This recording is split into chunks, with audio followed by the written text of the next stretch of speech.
여러분 어떻게 살고 계십니까? 요새 이제 늦가을에서 초겨울로 이렇게 접어들고 있는데, 저 한강을 오랜만에, 저희 집 앞에 한강 말고 이제 옛날 우리 사람이랑 가던 저 가양대교 쪽에 그 한강을 오랜만에 한번 나가봤더니 거기는 이제 숲이 있어요. 나무가 있고, 거기 나가서 진짜 그 늦가을의 정취를 물씬 느꼈습니다. 늦가을. 이제 내 인생도 이제 가을에 접어들었기 때문에 내 인생과 같이 이렇게 오버랩이 되더라고요. 이제 몇 살까지 살지는 잘 모르겠지만은 어떻게 이제 이 남은 인생을 잘 살고 정리하고 하나님 앞에 가야 되는가, 그런 생각을 하게 됐는데요. 여러분은 어떻게 살고 계십니까? 현세가 다라고 생각하는 사람은 현세가 다잖아요, 그냥.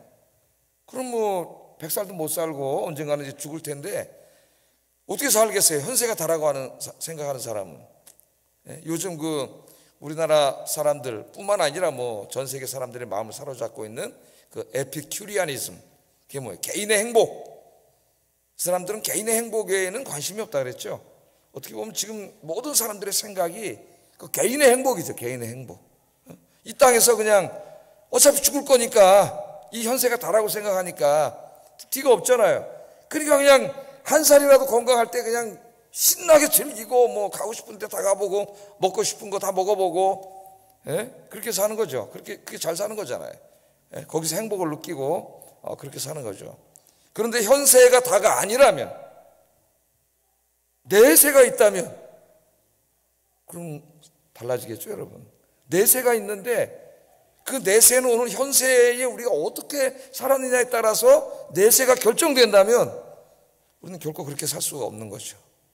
그래서 사도 바울 선생도 고린도전서 15장에서 그렇게 얘기했습니다. 만일 내세가 없다면, 이제 거기서 물론 부활이라 그랬습니다. 부활이 있어야 내세가 있는 거니까요. 부활이 없다면은, 내세가 없다면은 오늘 먹고 내일 죽을 터이니 나도 먹고 마시자 하리라. 그렇게 바울이 얘기했잖아요. 먹고 마시자 하리라. 그 먹고 마시자, 그게 그 에피큐리아니즘 핵심이죠. 핵심. 먹고 마시고 놀러 다니고 즐기고, 또 21세기는 자본주의 사회 아닌 소비주의가 만연한 사회인데, 사는 재미, 돈 벌어서 막 그냥 사는 거죠. 이것저것 막 소비하고 갖고 싶은 거 막 사서 갔는데 얼마나 우리를 유혹하는지. 인터넷 또 텔레비전만 틀면 하나 건너갈 때마다 뭐가 나와요? 쇼핑하는 방송이 나와가지고 말을 얼마나 잘하는지, 우리나라에서 말 제일 잘하는 사람들이 나와가지고 그냥 막 했는데, 그거 보고 있으면 어떻게 돼요? 자기도 모르게 놀러가지고 전화해서 사든지 사게 되고, 그 소비주의에 만연하고 막 그렇게 살다가 어느 날 그냥 죽게 되잖아요. 죽음이 와가지고 내 죽네? 그렇게 되잖아요. 우리나라에 지금 이 독거노인으로서 혼자 이제 이렇게 외롭게 이렇게 살아가는 그 위험군, 고독하고 외로운 사람이 아침에 내가 뉴스를 보니까 170만이 넘는다래. 깜짝 놀랐습니다, 저도. 170만이 넘는다래. 170만이. 그 얼마나 힘들고 외롭겠어요. 마지막에 인생 그렇게 살다가 그렇게 그냥 가는 거죠. 근데 내세가 있다면은, 그러나 사도 바울은 내세가 있다는 걸 믿었기 때문에 그렇게 살지 않았어요. 이 현세는 길어야 100년이고 정말 짧은 시간이죠. 이게 다가 아니라 우리가 육신의 죽은 이후에 부활이 있잖아요. 부활에서 주님과 함께 영원히 사는 내세가 있습니다. 내세는 천국과 지옥이 있어요. 그 천국과 지옥이 있다는 것을 바로 알기 때문에 먹고 마시고 그렇게 살 수 없는 거지. 요즘 현대인들이 즐기면서 사는 것처럼. 뭐요? 세상 사람만 그렇습니까? 사실 교회 다닌다는 사람도 그렇게 사는 사람이 무지개 쓰죠 지금. 먹고 마시고 즐기고 그렇게 사는 거죠. 그러나 내세가 있다면 그렇게 살 수가 없는 거예요. 사도 바울처럼. 내세가 있기 때문에, 부활이 있기 때문에 그렇게 사는 사람은 어리석은 사람인 거죠. 어리석은 사람. 내세를 준비하는 삶을 살아야 돼요, 이 땅에서. 여러분들 노후는 막 준비하잖아요. 사람들이 요새 오래 90세 이상 살다 보니까 노후는 그렇게 준비하면서 노후보다 훨씬 더 중요한 내세를 하나도 준비하지 않아요. 영원한 세상의 삶을 주님이 책망하셨죠. 내세. 사람들이 다 미래는, 노후는 준비하면서 내세를 준비하지 않아요. 여러분들, 우리의 삶은 이게 다가 아니에요. 금방 없어지죠 이제. 저도 막 이렇게 젊어 보였는데 여기 올 때만 해도 39세에 제가 처음 아현교회에 발을 디디는 39살 때 11월인가 10월인가 여기 설교를 내가 언제 왔는지 모르겠네. 선보러 왔었잖아요. 설교를 2번인가 제가 한 걸로 기억하고 있는데 담임 목사 뽑기 전에 금방 벌써 20년 이상 21년 세월이 지나가고 세월이 훌쩍 지나. 예? 김장할 때 보니까 거기 앉아서 김장하시는 권사님 집사님들이 그 당시에 40대 초반, 예? 근데 거기 지금 40대 초반에 다른 집사님들이 몇 분 앉아 계시고 그분들은 다 60이 넘고 70이 되시고 70이 넘고 80이 다 돼가시고 그래. 그러나 여러분 현세가 다가 아니라 내세가 있습니다. 내세가 있기 때문에 우리는 내세를 준비하는 삶을 살아야 돼요. 우리의 내세는 현세에 의해서 절대적으로 결정이 됩니다. 현세 어떻게 사느냐. 오늘 본문에 이제 그 나오는 사람이 이 두 주인공이 누구예요? 요한이라고는 안 나오지만 요한복음이기 때문에 자기 이름은 쓰지 않았어요. 요한하고 그다음에 이제 안드레, 베드로 이런 사람들입니다. 이런 사람들은 뭐 하던 사람, 직업이 뭐예요? 어부죠, 뭐 어부. 예? 그래서 그냥 고기 잡아서 먹고 그거 팔아서 사 먹고 이제 가족 결혼해서 아이 낳고 그냥 그렇게 일반인들이 사는 것처럼 예수님 만나지 않았다면 그냥 그렇게 먹고 마시고 즐기고 돈 좀 많이 벌면 또 어디 좀 더 즐기고 뭐 이렇게 살다 갔겠죠. 근데 오늘 이들이 이제 예수님을 만나고 그들의 인생이 완전히 바뀌는 그런 이야기입니다. 그래서 그냥 먹고 마시고 즐기다가 죽지 않고 어떻게 돼요? 주님의 손에 붙들려서 쓰임받는 인생이 된 줄로 믿습니다. 정말 의미 있고 가치 있는 일, 자기 자신을 헌신하게 됐죠. 그래서 우리 말씀 들으면서 여러분 남은 인생은 어떻게 살 것인가 좀 생각하고 사셔야 돼요. 예? 하루하루 그냥 즐기면서 살지 말고 남은 인생을 내가 어떻게 살 것인가 하나님 앞에서. 자, 오늘 이제 본문을 보세요. 세례 요한, 이 요한하고 안드레는 원래 누구의 제자였어요? 세례 요한의 제자였습니다. 세례 요한의 제자였어요. 그래서 세례 요한이 예수님에게 이제 세례를 줬죠. 세례를 주고 오늘 본문에 보면 그 다음 날이에요. 그 다음 날 있었던 일입니다. 자, 두 제자인 요한과 안드레와 함께 이제 그 세례 요한이 있는데 저쪽에서 어제 자기가 세례를 줬던 그 예수님이 지나가시는 거예요. 그 예수님 지나가시니까 세례 요한이 두 제자에게 그 자기가 어제 세례 줬던 그분에 대해서 뭐라고 얘기를 해요? 성경에 보면 하나님의 어린 양이로다 이렇게 얘기를 해요. 하나님의 어린 양이로다. 어린 양, 양인데 새끼 양이에요. 새끼 양. 하나님의 어린 양. 이제 교회 오래 다니신 분은 벌써 어린 양 그러면 뭘 얘기하는지 대충 이제 감이 잡히는데요. 이 어린 양이라고 하는 이미지는 이 출애굽기 12장 3절에 보면 유월절 어린 양 생각나시죠? 예? 죽음의 천사가 애굽의 장자들을 죽이러 이제 내려와서 장자들은 다 죽입니다. 동물도 죽여요. 다 죽이는데 그 어린 양을 잡아서 그 피를 문설주에 바른 집은 지나가죠. 유월한다. 유월. 그래서 유월절이에요. 영어로 패스오버. 지나간다는 말입니다. 그냥 지나간 거예요. 구원해 준 거예요. 그 뭐가 구원해 준 거예요? 그 어린 양의 피죠. 어린 양의 피. 이 어린 양의 피고요. 이 이미지를 어디서 가져왔느냐 제가 그걸 말씀드리는 거예요. 또 하나는 레위기 14장 32절에 보면 속죄의 어린 양이란 말이 나와요. 속죄의 어린 양. 이제 사람들이 죄를 졌는데 그 어린 양을 잡아서 그 피를 뿌림으로 그 피를 통해서 속죄해 주는 거죠. 죄를. 속죄의 어린 양이 나오고 그 다음에 이사야 53장 7절에 보면 고난받는 어린 양이 나오죠. 고난받는 어린 양. 예? 이 세 가지 이미지를 합쳐놓은 것이 여기 하나님의 어린 양이란 말이죠. 그럼 뭐 여러분 제가 얘기 안 해도 다 이게 어떤 의미인지 알겠죠? 저분이 누구예요? 하나님의 어린 양이에요. 이 땅에 오신 하나님이신데 그분이 우리의 죄를 대신 짊어지시고 어린 양이 죽은 것처럼 죄를 대신 짊어지시고 십자가에서 죽으심으로 우리의 죄를 용서해 주시고 구원해 주시는 내세의 하나님 나라 천국에서 살게 하시려고 오신 하나님의 아들, 바로 그 대속의 어린 양이다 그런 말입니다. 여기 하나님의 어린 양을 보라 그 말이에요. 거기에 하나님의 어린 양을 봐라. 그랬더니 세례 요한은 말을 듣고 이 요한과 안드레가 즉시로 예수님을 따라가요.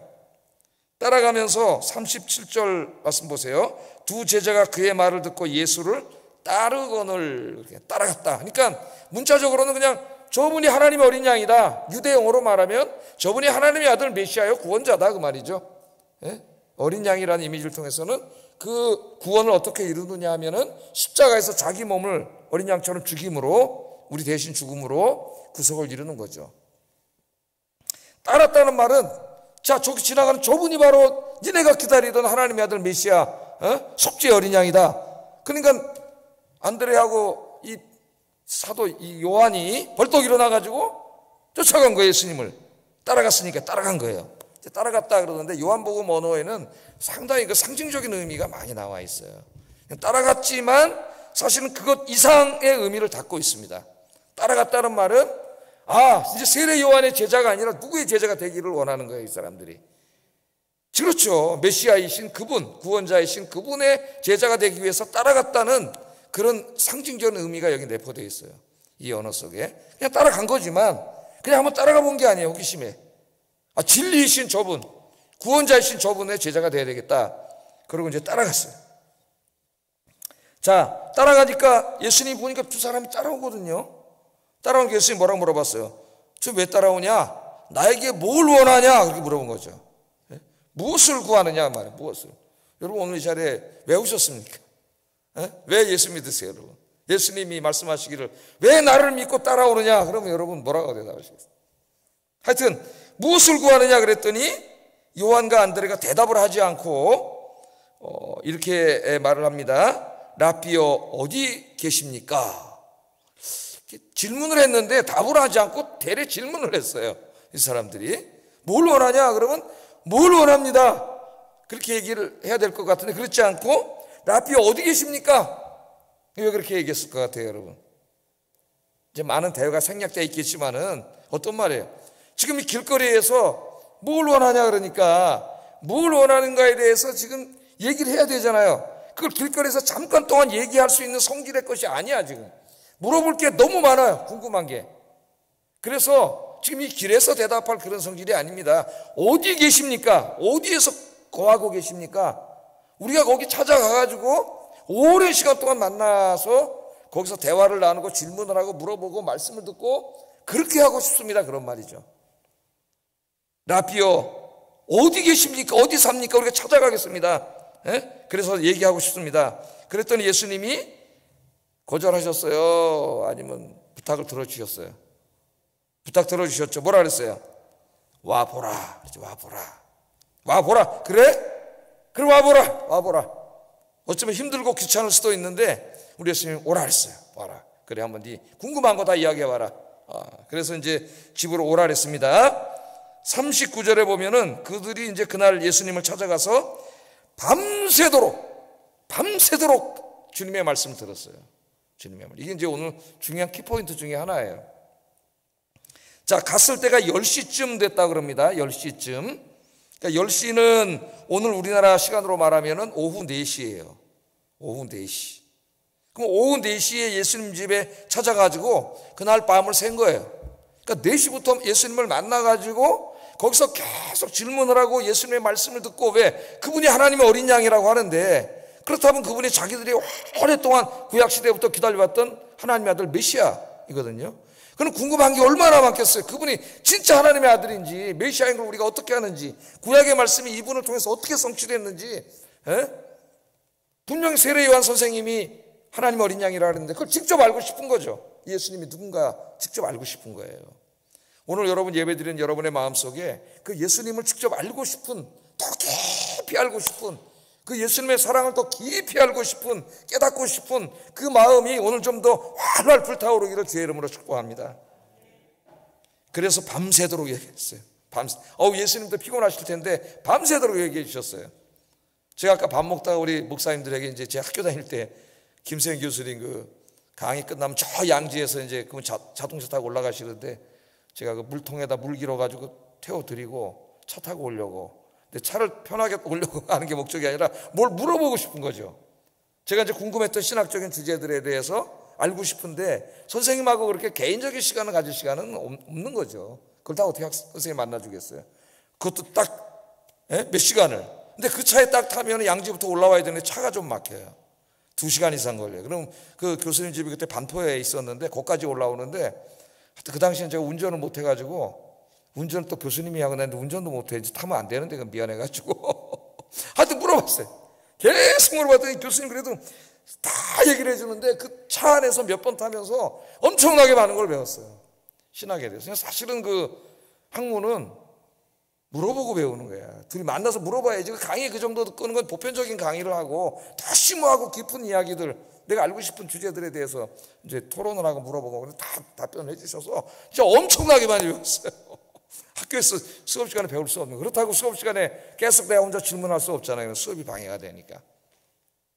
오늘 이 사람들도 주님에 대해서 더 깊이 알고 싶어가지고 4시에 가가지고 밤새도록 주님과 만나는 시간을 가졌습니다. 그래서 여러분, 주님에 대해서 얼마나 아십니까? 여러분, 우리 예수님에 대해서, 하나님의 사랑에 대해서 사도 바울이 얘기했는데 그 주님의 사랑의 넓이와 높이와 깊이와 얼마나 아세요? 우리 어렸을 때는 조그마할 때 우리 애기들이 금요기도에 많이 와 있는데, 그때 이제 엄마가 나 사랑하는구나, 막 과자도 사주고 돈도 주고 막 해달라고 다 해주니까 엄마가 나 사랑하는구나 알지만은, 그 아이가 이제 조금 더 자라서 청소년이 됐을 때는 엄마 아빠의 사랑을 좀 더 많이 알게 되고, 또 청년이 되면은 그 사랑의 깊이를 더 많이 알게 되고, 진짜는 언제 많이 알게 돼요? 지도 결혼해서 애를 낳고 키워봐야 진짜 이제 엄마 아버지가 나를 위해서 얼마나 사랑을 베풀어 주셨는가, 그 사랑의 넓이와 깊이를 더 깊이 알고, 나중에는 진짜 돌아가시니까 더 깊이 알게 돼요. 돌아가시니까 가끔 이제 밤에 잠 안 오면 생각하다가 혼자 울죠. 엄마, 그러다 죄송합니다 해드리는 게 없잖아. 죄송합니다. 그 눈물이 나요. 울어. 너무 미안하고. 그러나 진짜 우리 어머니 아버지가 천국에서 지금 하나님 품에 안식하고 계시다는 게 그렇게 위로가 될 수가 없어요. 이 땅에서는 다 이렇게 힘들고 어렵게 살다 가셨지만 하나님 품에서 지금 안식하고 계시고, 부활의 그날 다 부활해서 내세에 주님과 함께 영원 행복하게 살 생각, 그게 큰 위로가 되더라고요. 그러나 이 땅에서 고생당하고 가신 게 눈물이 나. 눈물이 나고 막 그렇죠. 여러분, 이 주님의 사랑, 그 은혜의 깊이를 더 깊이 알아가야 돼. 평생 동안. 제가 지금도 공부를 하고 또 지금도 이제 새로 나온 책, 톰 나이트 책, 이렇게 두꺼운 책인데 상당히 어렵더라고요. 그건 지금 정독을 하고 읽으면서도 그 안에서 이 성경 진리에 담겨 있는 내가 깊이 생각하지 못했던 또 다른 그 엄청난 어떻게 보면 우주론적이고 구원론적이고 이런 것들을 공부하면서 깨닫게 되고, 하나님의 그 사랑에 감동하게 되고, 어떻게 보면 더 지식적으로 더 깨달으면서 많이 깨달을수록 하나님의 사랑을 더 많이 체험하게 되는 거죠.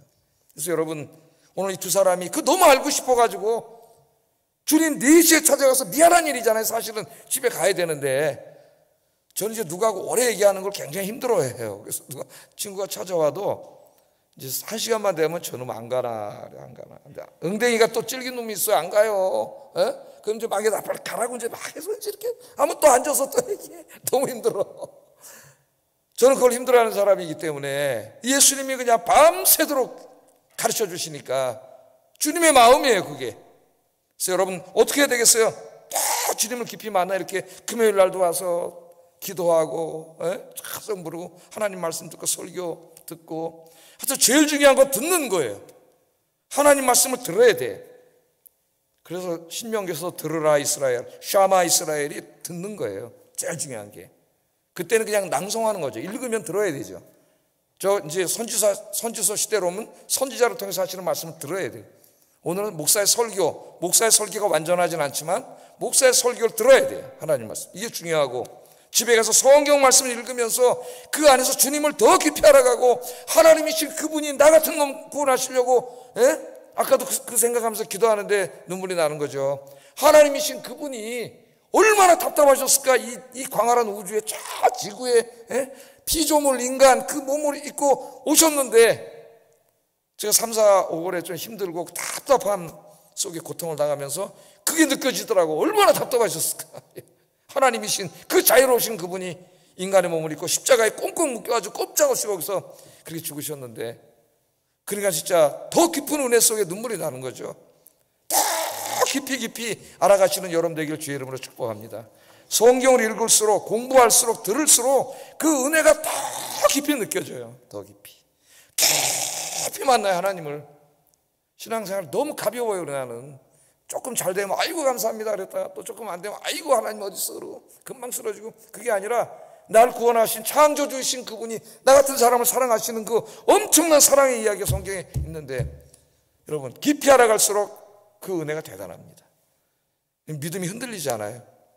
여러분 더 깊이 알아가는 일에 힘쓰시기를 주의 이름으로 축복합니다. 그래서 여러분이 하나님을 아는 지식이 어떻게 하라 그랬어요? 매일매일 더 성장하라 그랬잖아요. 성장. 머물러 있으면 안 돼요. 지식이 다 성장해야 돼요. 자, 사도 요한과 이제 이 안드레가 밤새도록 밤을 지새우면서 진리에 대해서, 하나님의 사랑에 대해서 이야기를 하다가 그들 깨달았어요. 아, 이분이 진짜 하나님이시구나. 내 앞에는 인간 예수가 이 역사와 시간과 공간 속으로 들어온 그냥 인간으로 보이지만 그분이 진짜 창조주 하나님이시라는 걸 알게 된 거죠. 하나님을 만난 거예요. 자, 그분이 하나님이요 구약 성경에 약속하신 메시아라는 것을 깨닫게 되고 너무 기뻤죠.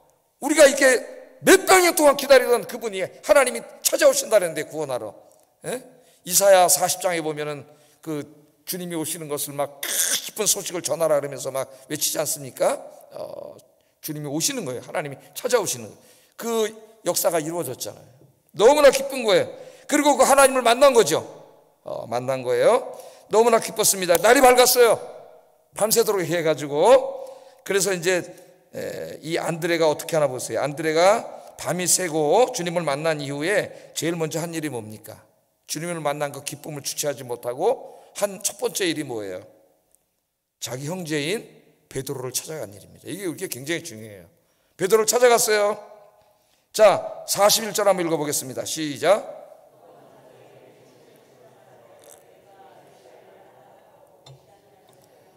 예, 모든 이스라엘 백성들이 학수고 대하면서 오매불망 기다리고 있던 메시아.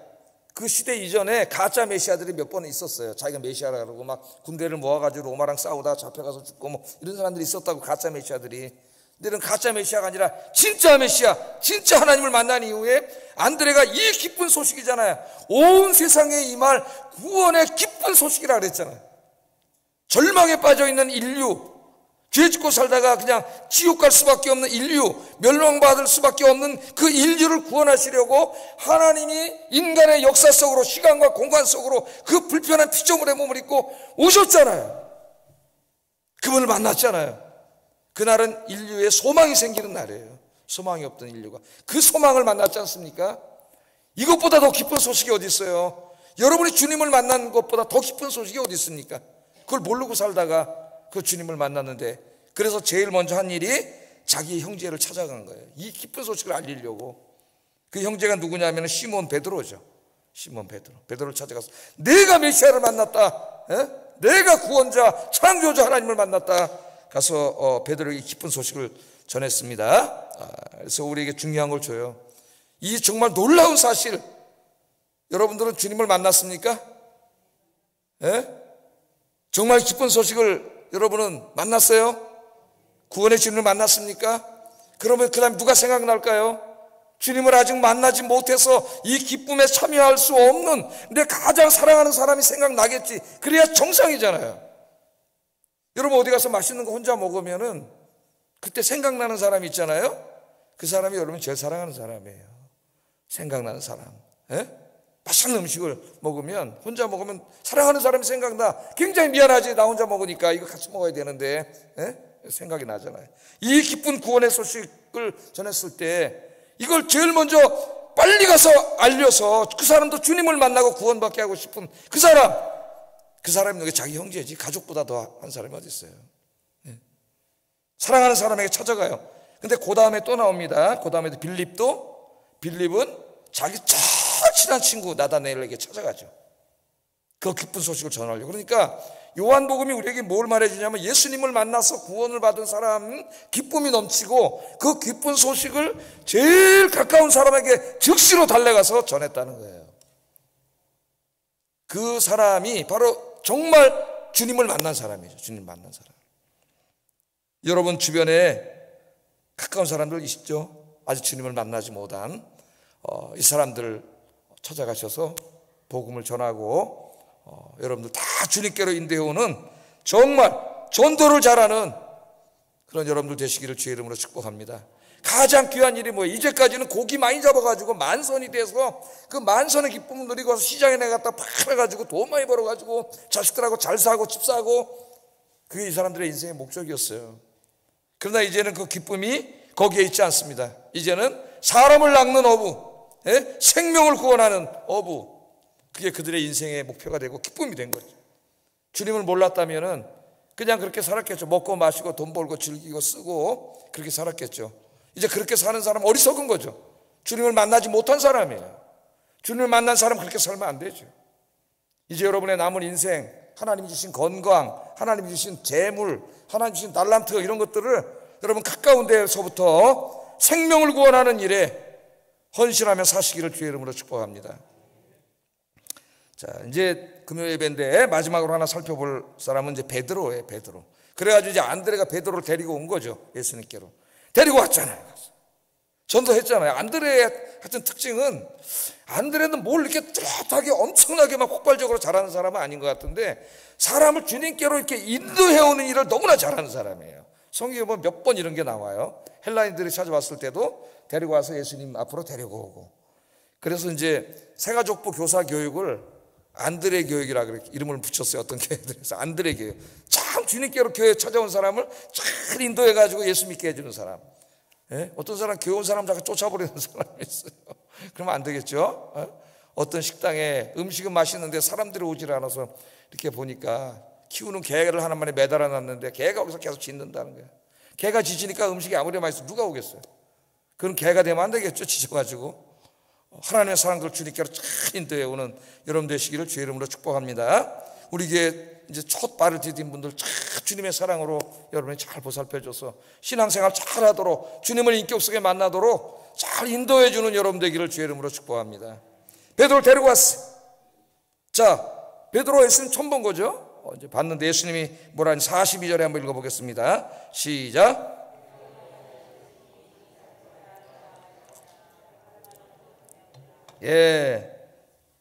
베드로를 보고 예수님이 이제 베드로를 데리고 오니까 예수님이 이제 창조주 하나님의 능력으로 그를 보시고 얘기하는데, 요한의 아들 시몬이다.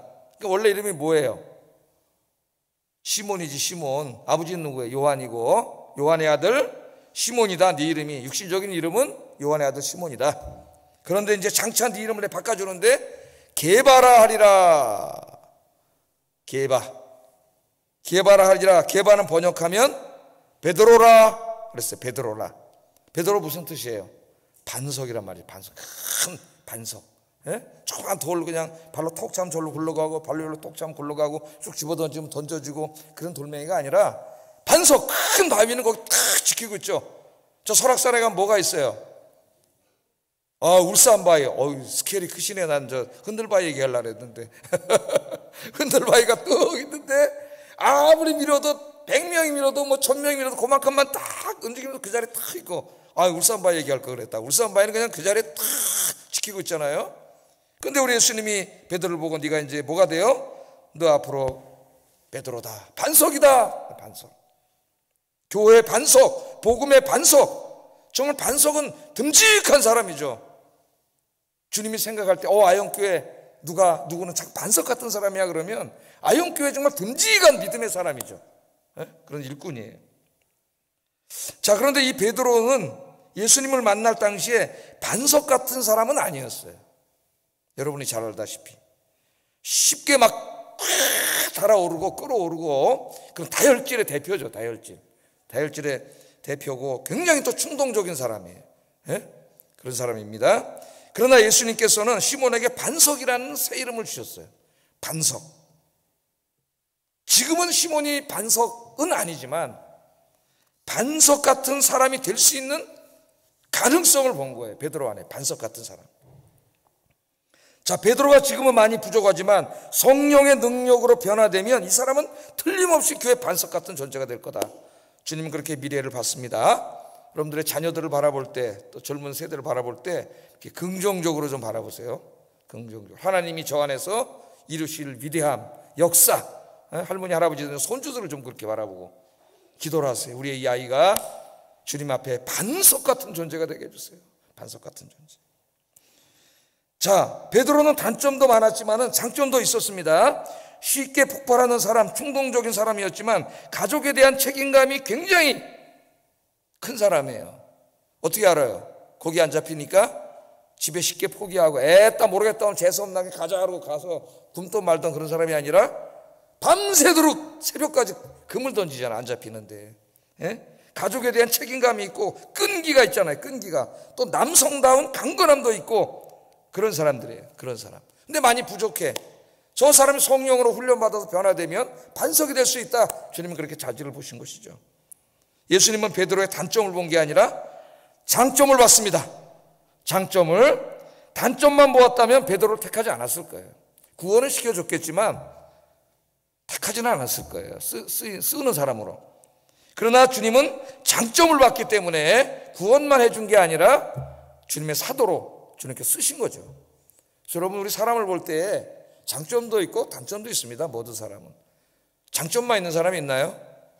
그 사람 없어요. 단점만 있는 사람도 없어요. 사람들을 볼 때 자꾸 어떤 사람들은 그 사람의 단점만 꼬집어가지고 자꾸 비난을 해, 뒤에서. 병든 사람이에요. 여러분, 은혜를 받으면 뭐가 보여요? 장점이 보여요. 장점이. 남을 미워하면은 장님이 돼. 어떤 장님이 되느냐? 다른 사람의 장점을 보지 못해요. 예? 장점을 보지 못해. 근데 은혜를 받으면 장점이 보여요.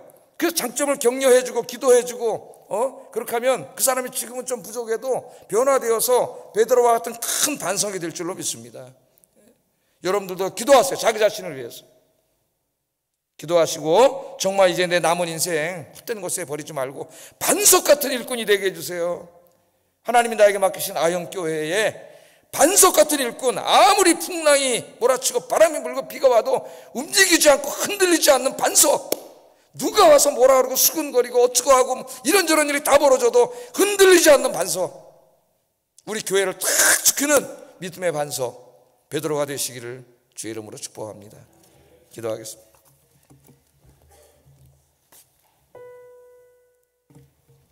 자, 첫째, 오늘 이 제자들처럼 기도와 말씀을 통해 예수님을 더욱 깊이 만나는 일에 힘쓰게 하소서. 신앙생활을 좀 깊이 있게 해보세요.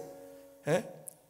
불교도들은, 힌두교도들은 묵상을 깊이 한다는데 정말 주님을 깊이 기도와 말씀으로 주님을 깊이 만나서 우리를 향하신 그 주님의 엄청난 사랑의 넓이와 깊이를 깨닫게 해주세요. 기도하세요. 두 번째, 많은 사람들을 예수님께로 인도하는 그런 전도에 힘쓰는 삶을 살게 해주세요. 세 번째, 베드로처럼 우리 아현교회를 든든하게 지키는 반석 같은 일꾼이 되게 해주세요. 기도하겠습니다.